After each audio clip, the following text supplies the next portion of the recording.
Salut à tous, c'est Brice pour la chaîne Une Bolée d'air. Alors tout de suite, je m'excuse pour ma voix, vous voyez, elle est un peu cassée, je suis malade, hein, comme beaucoup de gens en France, j'ai l'impression, un gros rhume un peu généralisé. Donc j'ai une voix encore plus énervante que d'habitude, j'en suis vraiment désolé, mais je fais comme je peux. Donc voilà, j'espère que vous ne me tiendrez pas compte de ça.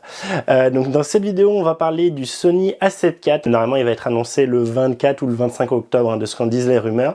Et donc je vais vous faire un petit, d'abord, hein, dans un premier temps, vraiment un petit récapitulatif de tout ce qu'on sait, hein. Vraiment maintenant c'est à peu près sur ce Sony A7 IV, hein. C'est voilà, c'est du 99% de sûr, et je vais enchaîner sur d'abord je vais vous dire, hein, ce que je suis content qu'il soit là, puis ce qui me déçoit un peu et très fortement, et on va enchaîner sur les déceptions générales de Sony depuis quelques temps maintenant, et qui me font me dire un peu, donc je sais pas quel a été le titre de cette vidéo, mais certainement un peu putaclic, mais que quand même j'ai quand même le sentiment que Sony un peu stagne, hein, voire arrivé au plafond de verre et stagne, voire décroît un peu et est en train de se faire dépasser par ses petits camarades, en tout cas sur un secteur, en tout cas sur une gamme de produits. Donc justement, je vous rappelle tout de suite, hein, avant la suite, hein, vraiment tout ce que je vais vous dire, c'est valable pour moi, pour mon utilisation. Alors l'A7 IV, donc l'A7 IV, c'est un peu comme l'A7S3 en son temps, c'est un peu devenu une arlésienne, hein, de chez Sony, où ça fait très longtemps qu'on l'attend, que beaucoup de personnes l'attendent, et qui met beaucoup de temps à arriver. Je l'ai sous les yeux, l'A7 III avait été annoncé en février 2018, était sorti dans les magasins en avril 2018, et donc là on va avoir l'annonce, hein, qui va être fait en, on va dire, octobre 2021, et certainement qu'on aura les premiers boîtiers dans la foulée, novembre-décembre, sachant que vous savez il y a tous les problèmes de pénurie, etc. Donc je pense qu'on peut dire assez facilement qu'en vrai, pour l'avoir facilement en magasin, ça sera au moins pas avant février 2022, donc si j'arrondis grosso modo, ça fait 4 ans après. Bon, c'est un peu moins pire que les 5 ans de la 7S3, mais quand même vous voyez que ça commence à faire pas mal. Ce boîtier, je vous rappelle, hein, on l'attendait déjà à la sortie, par exemple il y a 1 an et demi, un truc comme ça, du Canon EOS R6. Moi avant de le prendre, j'attendais de voir ce que Sony avait à proposer, je voyais qu'il proposait rien, donc j'ai laissé tomber, je suis parti sur le Canon EOS R6, mais c'est quelque chose qu'on attendait depuis longtemps, et en fait en voyant ce qu'avaient fait les concurrents, Sony apparemment avait décidé de pas tellement plus se presser, que la 7 III était encore dans le coup, et qu'il pouvait tranquillement continuer à vivre là-dessus. Et effectivement, j'ai vu, hein, sur des forums, des groupes, etc., des gens qui encore aujourd'hui, malgré les propositions de Canon et de Nikon, ne sont pas partis sur ces propositions-là plus récentes et sont partis plutôt sur l'A7 III. Alors autant par rapport à Nikon, je comprends complètement, je vous invite à aller voir ma vidéo sur le Z6 II, que je vous mets en fiche et en description. Autant sur le Canon EOS R6, moi j'ai préféré passer dessus, hein. Si je vous prends mon cas personnel, hein, moi j'avais quitté Sony avant, donc j'étais en plein format Sony, j'avais eu du A7R2, A7 III, A7R3, et j'avais quitté Sony pour passer sur du micro 4 tiers avec le Panasonic G9 à l'époque. Pareil, je vous mets les vidéos en fiche, en description, voilà, allez voir tout ça si vous intéresse. Et j'expliquais dans une vidéo avec le G9 pourquoi j'avais décidé de passer sur du micro 4 tiers. Et l'aspect stabilisation vidéo, il y avait l'aspect l'écran sur rotule, que moi qui fais beaucoup de vidéos en me filmant moi-même, bah voilà, c'était juste pas possible.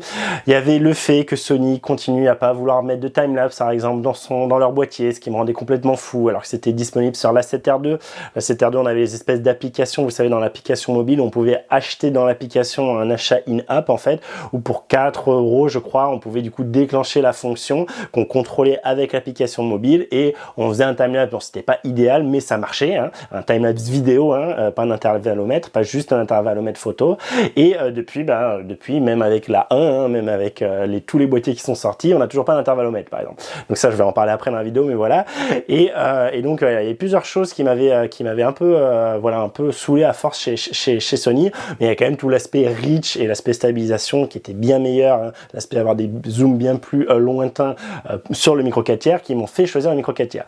Et donc suite au micro 4 tiers, j'ai beaucoup aimé le micro 4 tiers pour plein de raisons, mais j'ai quand même perdu, hein, très clairement en sensibilité, en montée en ISO, et du coup je me suis repris un plein format, et à ce moment-là j'avais le choix entre le Nikon n'était pas encore sorti, ceci dit, j'avais le choix entre du coup le Canon EOS R6 et ce qui était le plus proche, à l'A7 III. J'avais déjà eu l'A7 III, j'avais déjà toutes les limites qui m'énervaient. Le Canon avait entre autres l'écran sur rotule, entre autres de la 4K 60 fps que n'a pas l'A7 III, on en reparle après, et du coup pour moi c'était évident, hein, que je partais sur le Canon, et j'en suis très content, à part quelques trucs qui sont aberrants, des cripple hammer à la Canon absolument débiles.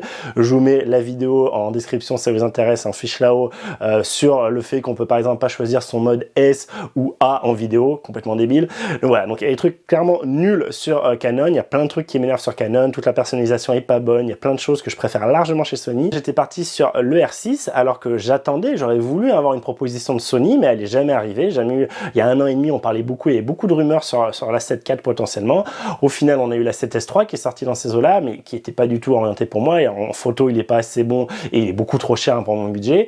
Et du coup, voilà, donc j'étais un peu, j'avais pas tellement de choix en fait. Hein. Je vous avais fait une vidéo dessus en vous expliquant, bah aujourd'hui, en fait, pour ce que je veux obligatoirement, 2 slots de carte SD, un écran sur rotule, de la 4K 60 fps, plus plein d'autres petites choses, quelque chose qui me permet d'avoir du timelapse qui est pas rédhibitoire mais quand même.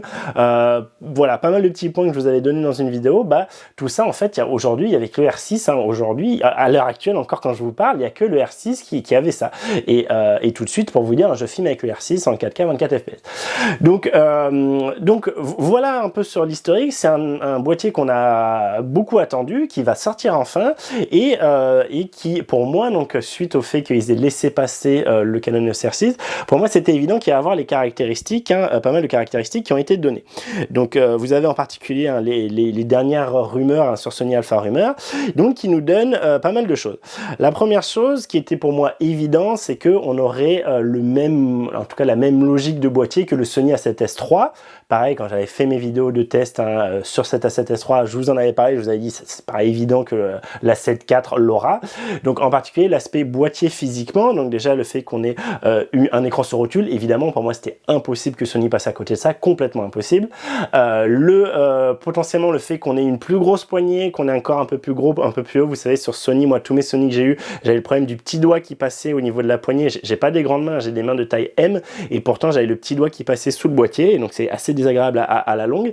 Donc ça sur la 7S III c'est corrigé et ça va bien être le cas sur la 7 IV parce que la 7 IV va prendre le même boîtier en fait. Ça va être vraiment un copier-coller du boîtier, hein, grosso modo, en tout cas dans sa forme générale. On va en particulier retrouver, je vous l'ai dit, l'écran sur rotule, la poignée plus grande. Alors c'est pas exactement le même viseur je crois, mais un viseur bien meilleur.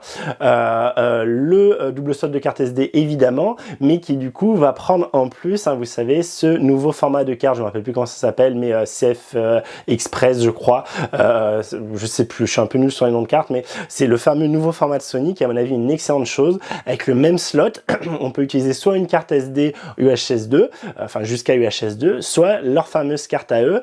Et je vous avais dit à l'époque, à la sortie de la 7S III, que je trouvais que c'était une très bonne chose de toujours garder cette normalisation en tout cas sur le slot SD et d'avoir possibilité d'aller bien plus rapide avec un nouveau format de carte qui n'est pas de la XQD, la XQD, vous savez, des grosses cartes qui chauffent beaucoup, qui sont très chères, qui prennent beaucoup de place, etc. Moi ça j'aime pas du tout. Je trouve la carte que propose du coup la CF Express de chez Sony, je trouve que c'est très intéressant. Elles étaient immensément chères hein, quand elles sont sorties, mais ça y est, ProGrade a annoncé ses propres CF Express et du coup les prix petit à petit évidemment vont baisser. Je pense que petit à petit tous les appareils photo de la gamme Sony vont passer en CF Express et peut-être que d'autres concurrents, d'autres constructeurs à terme vont également passer sur ce format là.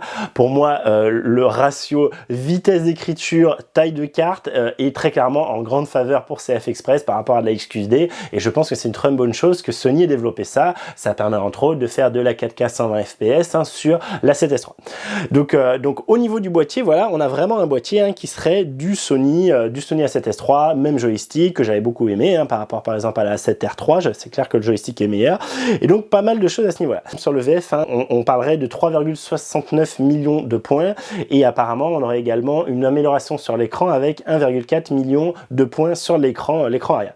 Donc très bien. L'autre chose qui était très bien sur le Sony A7S III et qui se retrouve sur le Sony A7 IV, et ça je m'y attendais pas, c'est qu'on va avoir une prise Full HDMI. Donc ça c'est une chose que je vous avais dit quand j'étais passé sur le G9, avoir une vraie prise HDMI plein format et pas du micro HDMI, c'est bien plus agréable, c'est bien moins fragile, on a moins le stress, c'est des câbles standards, etc. Donc ça je trouve ça très très bien aussi, bravo à ce niveau-là. On a également du coup un truc qui est extrêmement puissant dans le Sony A7S III, c'est tout son aspect dissipation de chaleur. On a un boîtier qui est tropicalisé, qui est fermé, qui n'a pas de ventilation active et qui par un système de caléoduc arrive à s'auto-réguler et à faire entre autres de la 4K 120 fps en 4.2.2. Alors la 4K 120 fps, je me rappelle plus, il faudrait que vous retourniez voir ma vidéo, mais en tout cas elle fait de la 4K 60 fps, 4.2.2 10 bits sans aucune limite de temps, sans aucune surchauffe, sans aucun problème. Et la 4K 120 fps, je sais plus si c'est à 4.2.2 10 bits, mais je crois bien que oui, pareil, sans limite de temps. Donc autant vous dire que c'est ultra impressionnant, et que quand on compare ça par exemple à ce que fait Canon, bah il n'y a pas photo, il n'y a clairement pas photo. Et donc savoir que la 7S IV aura cette chose-là, aura ce système de dissipation de chaleur-là, c'est une très bonne nouvelle. Et moi, à mon avis, si Sony font pas les cons, il n'y a aucune limite d'enregistrement justifiée par un aspect technique. À mon avis, il pourra filmer en non-stop sans aucun problème, ce qui est vraiment quelque chose d'agréable aussi quand on fait beaucoup de vidéos. Sur l'aspect logiciel, on avait vu aussi sur les tests de la 7S III qu'on a des nouveaux menus Sony qui sont effectivement bien plus agréables à naviguer que les menus d'avant. Moi, je vous le répète, je trouvais pas du tout que c'était rédhibitoire les menus Sony, que ce soit sur Canon et encore plus sur Nikon, mais même sur ce que j'ai eu moi directement en tant que matos personnel, Panasonic et Olympus, j'ai trouvé qu'il y avait plein de trucs que je trouvais plus logiques chez Sony. Il y a des trucs qui sont complètement illogiques, bien entendu, mais j'ai trouvé chez toutes les marques des trucs très illogiques et où chacun un peu, il faut avoir les habitudes, faut connaître, faut un peu patouiller pour s'y arriver.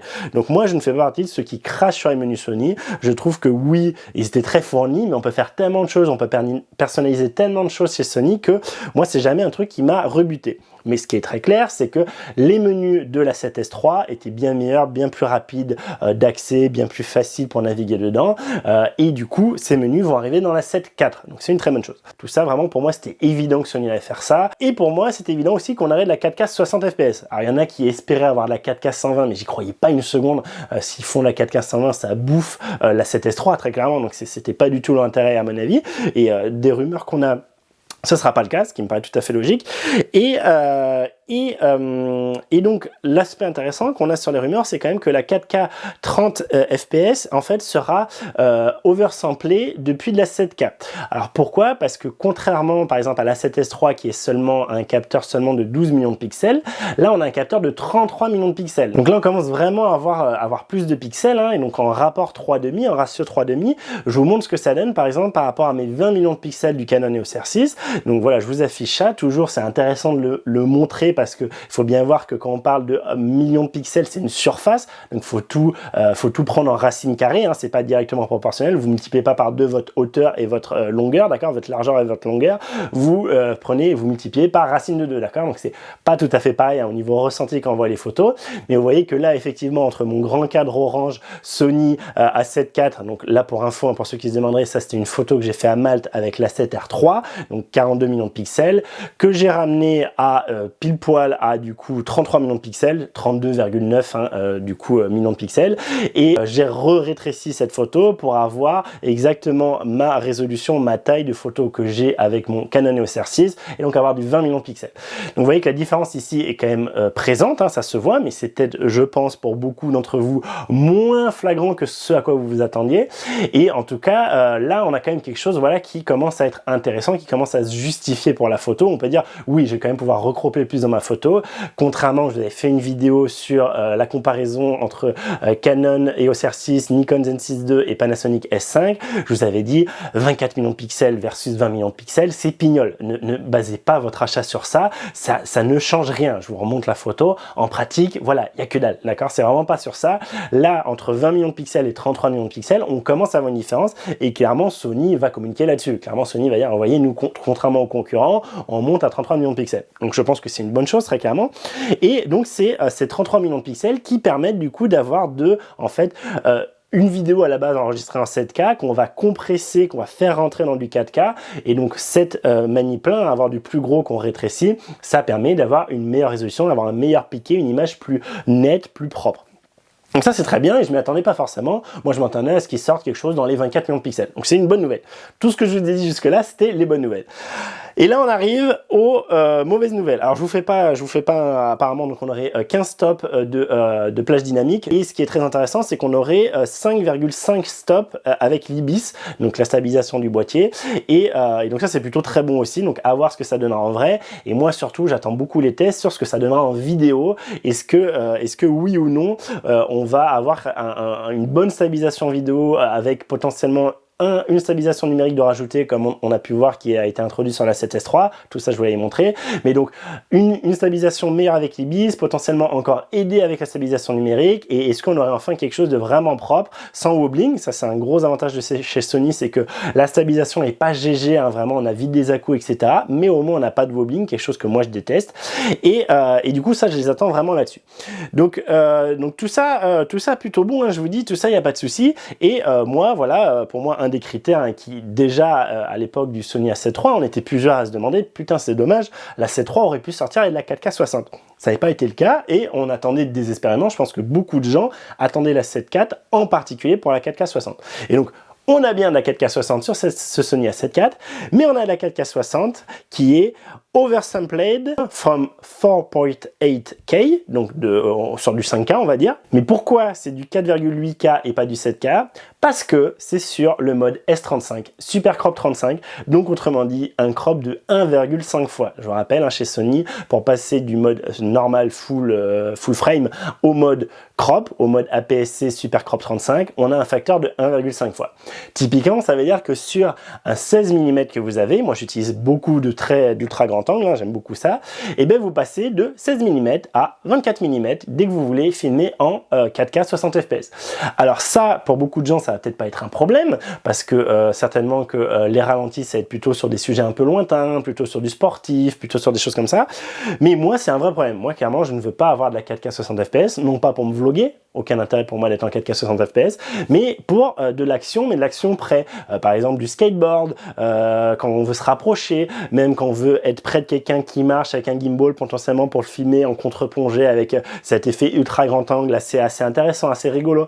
Et donc moi très clairement, je vous l'ai dit, moi j'en ai ras le cul, hein, j'ai assez donné dans ma vie de photographe vidéaste. Je ne veux plus avoir à me gratter la tête entre ok, je vais utiliser, je suis en 4K 24, tout va bien, j'ai fait mon cadrage, tout va bien, je passe en 4K 60, boum, je me prends un crop 1,5 fois, faut potentiellement que je change mon objectif, faut que je réfléchisse à ma composition, faut que je me fasse des nœuds au cerveau, entre guillemets, hein, pour pouvoir faire mon plan. C'est pas mon but, je veux du run and gun, je veux que quand ça marche de basique, ça marche pareil avec un truc un peu plus compliqué, entre 30 fps, 60 fps, ok, je comprends, c'est plus dur à faire, mais un crop 1,5 fois sur de la 4K 60 fps en 2021-22, pour moi, c'est rédhibitoire. Moi, personnellement, c'est rédhibitoire. Alors, si vous faites pas de vidéo, vous en avez rien à foutre.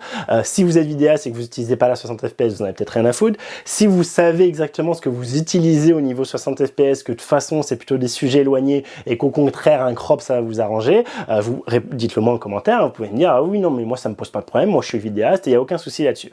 Je pense que vous êtes plusieurs, dans mon cas, quand même, à vous dire, mais qu'est-ce que c'est que cette blague? Mais qu'est-ce que c'est que cette blague? Je m'y attendais vraiment pas. Je suis vraiment très désagréablement surpris, limite choqué. Je ne pensais pas que Sony allait faire un coup pareil. Pour moi, c'est vraiment du triple hammer à la Canon. Je comprends pas ce choix. J'aurais préféré du coup qu'ils fassent un choix de capteur plus petit, 24 millions de pixels par exemple. Et du coup, bah ok, on fait pas de la 4K oversamplée à partir de la 8K, de la 7K.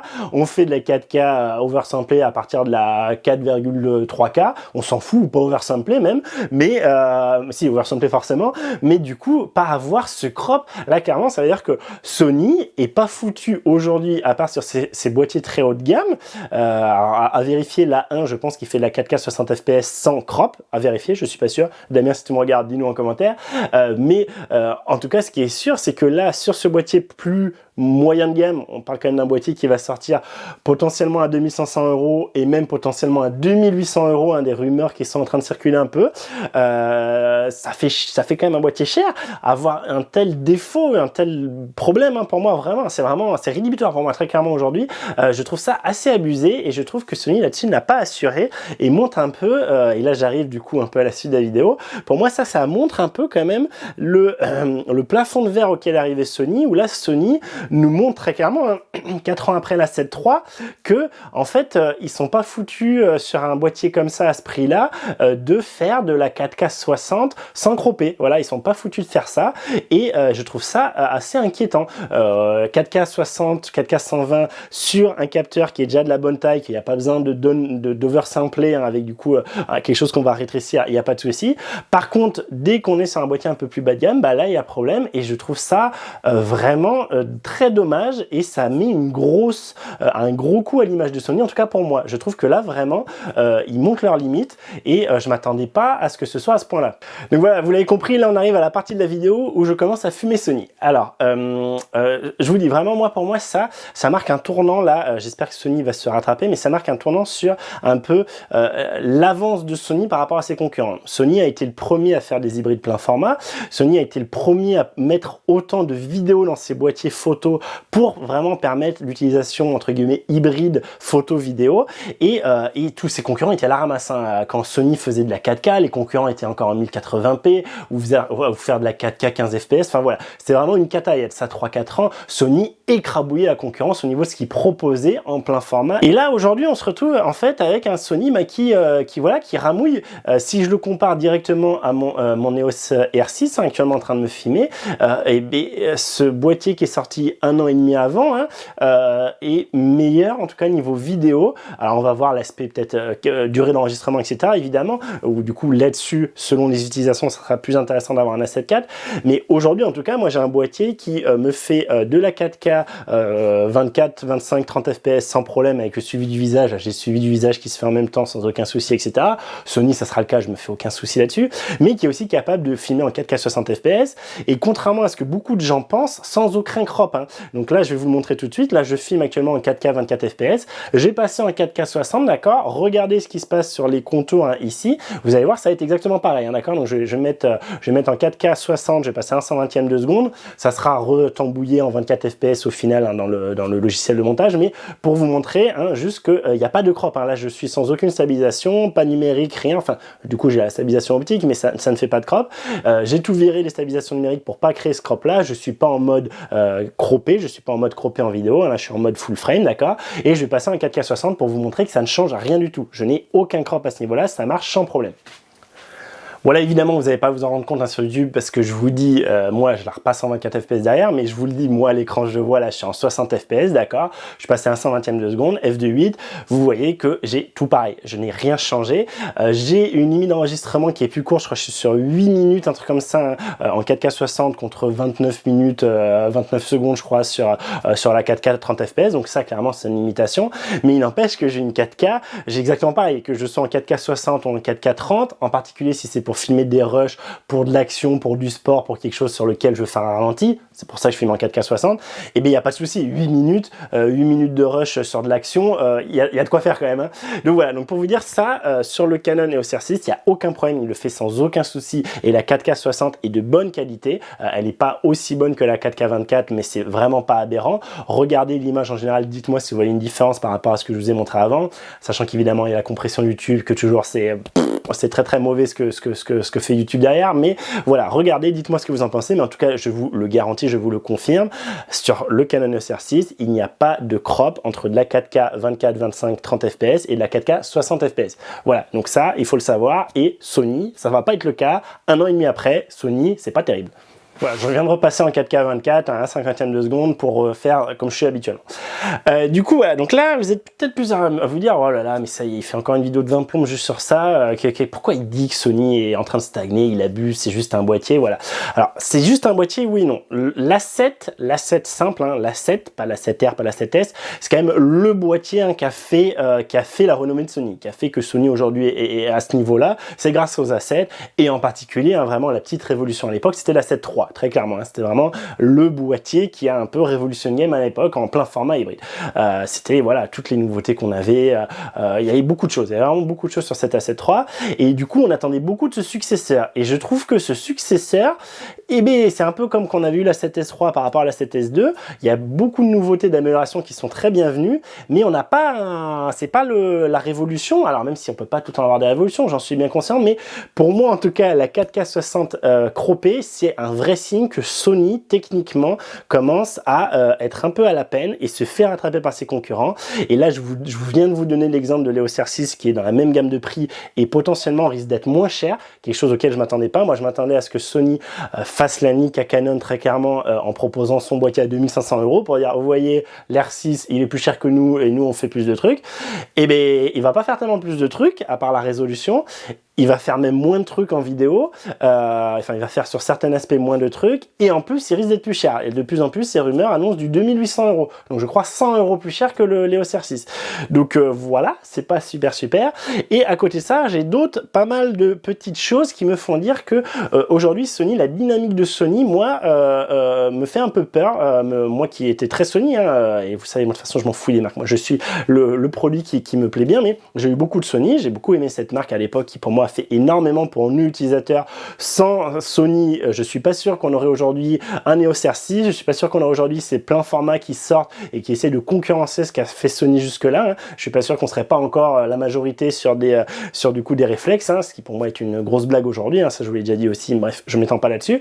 Mais en tout cas, il n'y a pas que cet aspect voilà, de la 7 IV qui me fait un peu de peine. Si je vous refais un peu l'historique, hein, justement, depuis la 7 III, on était pas mal à attendre justement, cool, ok, la 7 III est sortie, c'est pas forcément un boîtier ultra utile pour tout le monde, hein, c'est vraiment dédié aux vidéastes, c'est un boîtier quand même cher, et donc on était beaucoup à attendre la 7 IV justement. Et donc était sorti, hein, je vous retrouve la date là, était annoncé en septembre 2020, puis sorti officiellement en octobre 2020, donc il y a un an de ça, la 7C.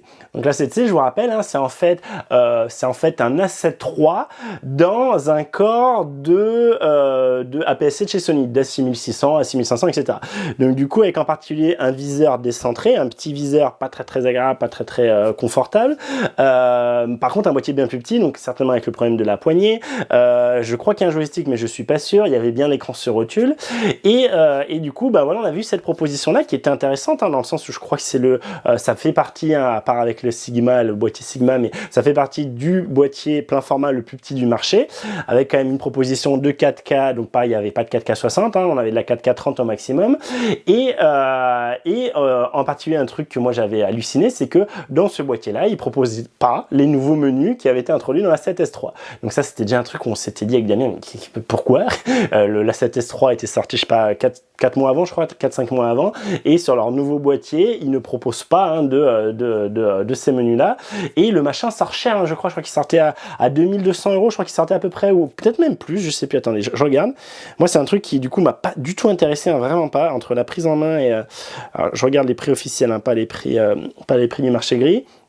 La 7C apparemment sort sur la Fnac à 2000 €. Alors confirmé, infirmé, sur Boulanger aussi, donc je pense que c'est ça. Hein. Ça c'est bien nu. Donc nu, il sort à 2000 €. Donc 2000 € par rapport à la 7 III, si je dis pas de bêtises, qui était à 2200 €, mais qui se trouve souvent en promo dans les 2000 €. Pour moi, clairement, à part si vraiment vous cherchiez de la compacité, mais de toute façon vous allez perdre de suite avec les objectifs plein format dessus, je voyais pas trop l'intérêt de ce boîtier, très clairement. Pour moi, c'était pas, à part l'aspect écran sur rotule qui pouvait convaincre les vidéastes, ceux qui se vloguent en particulier, pour moi, il n'y avait pas ce truc-là, a été un coup d'épée dans l'eau. Je ne sais pas s'il y en a beaucoup qui ont été vendus. Dites-moi en commentaire. Je sais que j'ai au moins un abonné, hein, qui était très intéressé pour l'aspect compacité, et je peux complètement comprendre. Mais c'est vrai que nous, on était tous sur les dents à attendre la 7 IV, et on a eu ça. Donc voilà, on a eu ça. Je sais plus, je crois qu'il y a qu'un seul slot de carte SD. N'importe quoi. Il y a qu'un seul slot de carte SD. Voilà, il y a plein de choses qui vont pas. Je crois par contre c'est la batterie comme on a sur la 7 III, donc une très bonne batterie qui tient bien.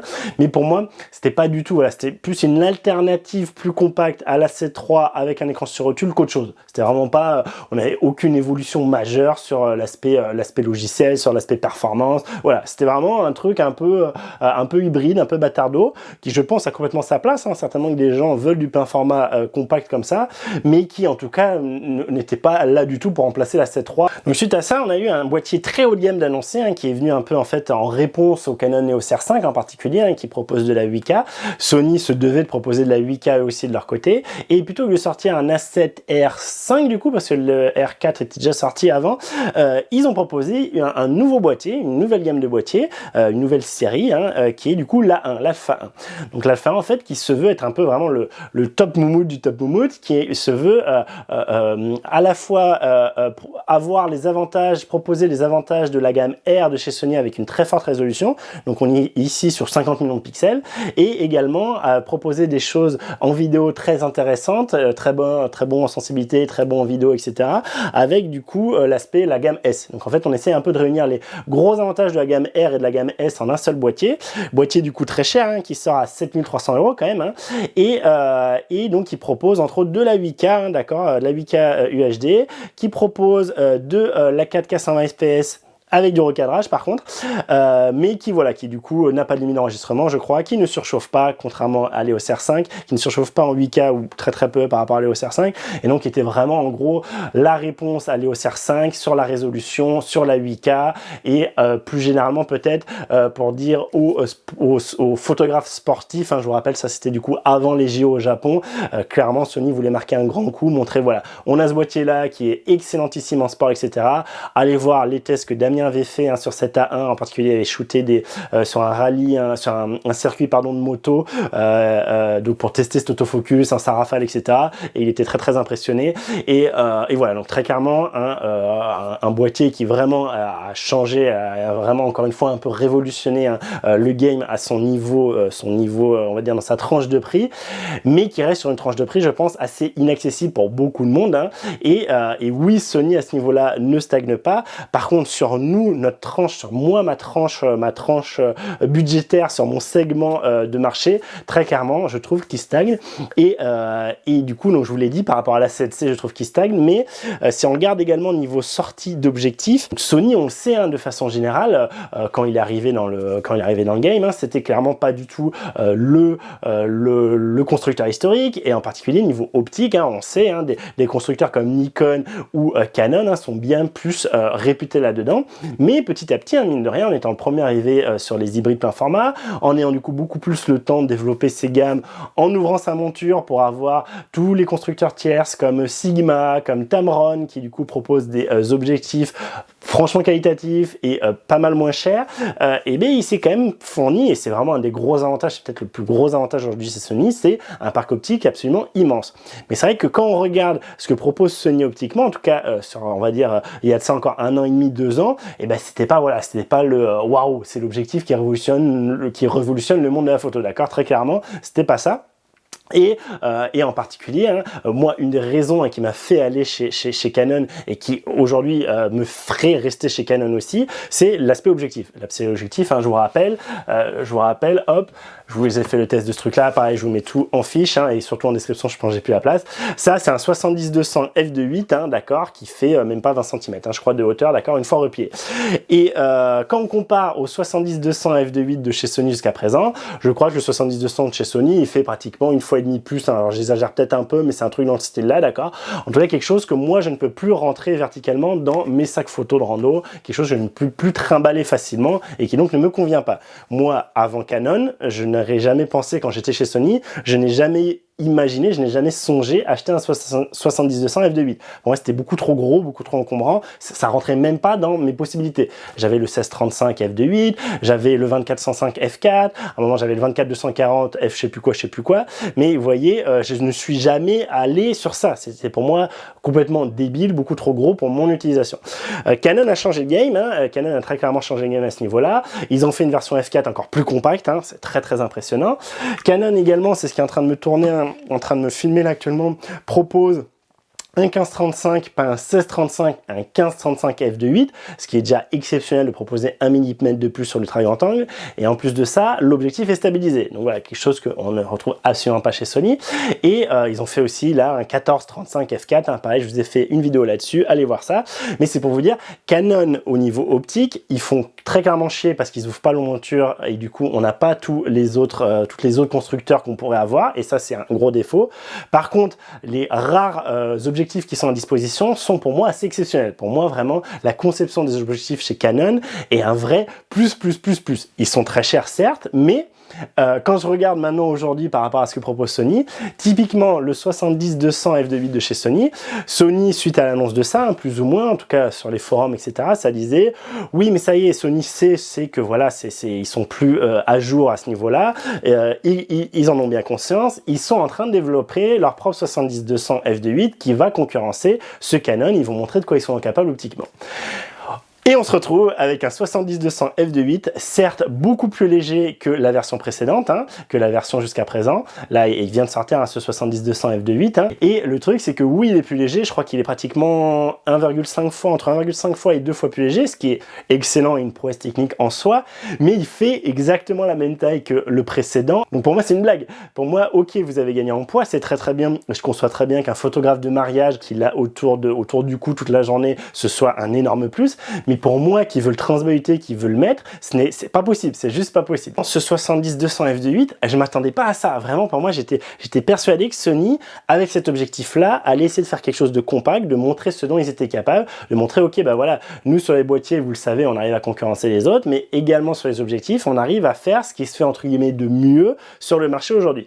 Et ce n'est pas du tout le cas, c'est vraiment pas du tout le cas. Alors, je sais qu'il y en a qui vont dire, oui, mais du coup, ce n'est pas un design qui du coup se déplie et c'est mieux pour l'aspect tropicalisation, là. Certainement que c'est un peu mieux. Moi, en micro 4 tiers, j'ai que des zooms qui se déplient. Hein, et le micro 4 tiers, ça fait un sacré moment qu'il est là. Hein, et je peux vous dire qu'il y a des gens en micro 4 tiers qui vont sur terrain méchamment dans le sable, etc., qui n'ont jamais eu de problème avec l'aspect dépliable. D'accord. Donc pour moi, à part utilisation très particulière, effectivement, en particulier en windsurf, si vous êtes sur la plage avec du sable fin qui vole H24, oui, ça peut être un vrai critère. Mais pour moi, c'est une fausse excuse. Ça. Pour moi, je préfère, en tout cas pour mon utilisation, je préfère largement quelque chose qui se replie, qui soit compact, plutôt qu'un truc en corps dans un corps uni, quoi, qui bouge pas, qui se déplie pas. Je comprends aussi que ça peut avoir son avantage sur un gimbal, etc. J'en ai tout à fait conscience, je suis tout à fait d'accord avec ça. Mais pour moi, la proposition de Sony aujourd'hui sur ce 70-200 f2.8 ne rassure pas du tout sur la capacité à Sony au niveau optique. Alors heureusement, on a le 70-180 f2.8 de chez Tamron qui lui se rapproche beaucoup de ça niveau taille, hein, voire à peu près pareil, hein, je crois. Donc ça, heureusement que derrière ça, il y a ces constructeurs-là qui arrivent à lutter. Mais pour moi, Sony, ici, montre que voilà, c'est pas au niveau. Alors, on a eu des objectifs, par contre, vraiment très particuliers, très originaux qui sont sortis. En particulier, je vous avais fait une news dessus, le 14 mm f1.8, moi, est quelque chose que j'adorerais avoir, dans un format assez compact. Vraiment, c'est, à mon avis, une petite merveille, ce truc-là. Damien l'a testé, il en était très content. Tout ce que j'ai vu, tout le monde en est très content. Ça, pour de l'astrophoto et même pour de l'intérieur, etc., même potentiellement pour me vlogger, ce serait quelque chose qui m'intéresserait énormément. Mais à part cet objectif-là, aujourd'hui, tout ce qui est proposé chez Canon me convient mieux pour mes objectifs qui m'intéressent. Moi, actuellement, j'en ai que 2 chez Canon, hein, et je n'ai pas tellement besoin de plus en plein format. Mon 15-35 f2.8, mon 70-200 f2.8, et potentiellement, si je devais en acheter un troisième, ça serait un 24-105 f4.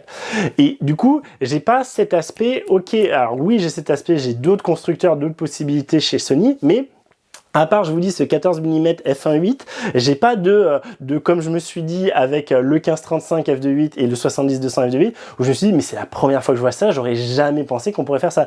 J'aurais jamais pensé qu'on pourrait faire un tel objectif aussi compact. J'aurais jamais pensé qu'on puisse faire un 15-35 stabilisé. Voilà, pour moi, Canon à ce niveau-là vraiment démontre sa force optique, sa force de photographe, alors que Sony est toujours à la traîne à ce niveau-là, à mon avis.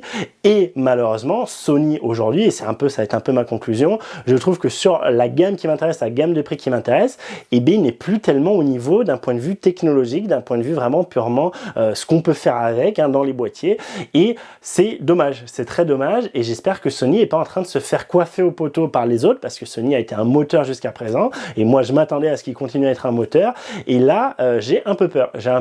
Et j'espère vraiment que les prochains boîtiers annoncés par Sony, en prix, on va dire, envisageable pour le grand public, seront plus waouh que cet A7 IV qui pour moi est un peu un ballon de baudruche qui se dégonfle, quoi. C'est un peu un ok, donc voilà, dites-moi ce que vous en pensez en commentaire, dites-moi si vous n'êtes pas du tout d'accord avec moi, que pour vous cet A7 IV c'est une révolution. Moi je pense que ça va être difficile de dire que ce soit une révolution quand même.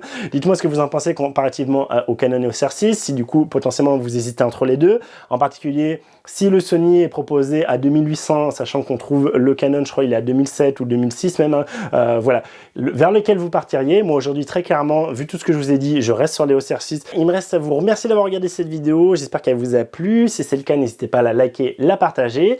Si vous n'êtes pas abonné à cette chaîne et que cette vidéo vous intéresse et que vous êtes intéressé en général pour la photo, etc., n'hésitez pas à vous abonner, à activer les notifications.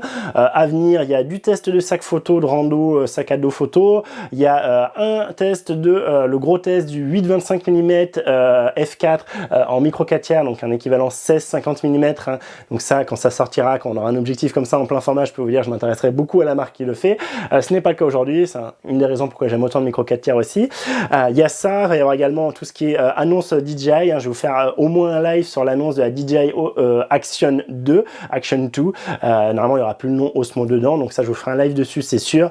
Peut-être aussi sur le drone DJI Mavic 3 ou Pro 3, je crois que c'est DJI Pro 3 maintenant qui s'appellera, donc avec 2 capteurs, hein, vous savez, et un qui sera en micro 4 tiers, hein. Donc voilà, tout ça, on va essayer de suivre aussi ces annonces là. Je pense pas faire le direct, hein, la suivi en direct de l'annonce de la 7S4, ça va, de la 7 IV, ça va dépendre de quand c'est, mais à mon avis on va pas tellement apprendre plus de choses que je vous ai dit là, donc ça va pas être forcément intéressant. Je verrai si j'ai le temps et quand c'est, mais en tout cas voilà, il y a plein de vidéos qui arrivent. Si tout ça vous intéresse, abonnez-vous, activez les notifications, ça fait du bien à la chaîne et c'est cool et ça me soutient et ça montre que ce que je fais sert à quelque chose.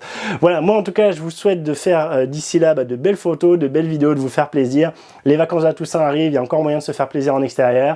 Profitez bien, tout ça, tout ça. Allez, salut.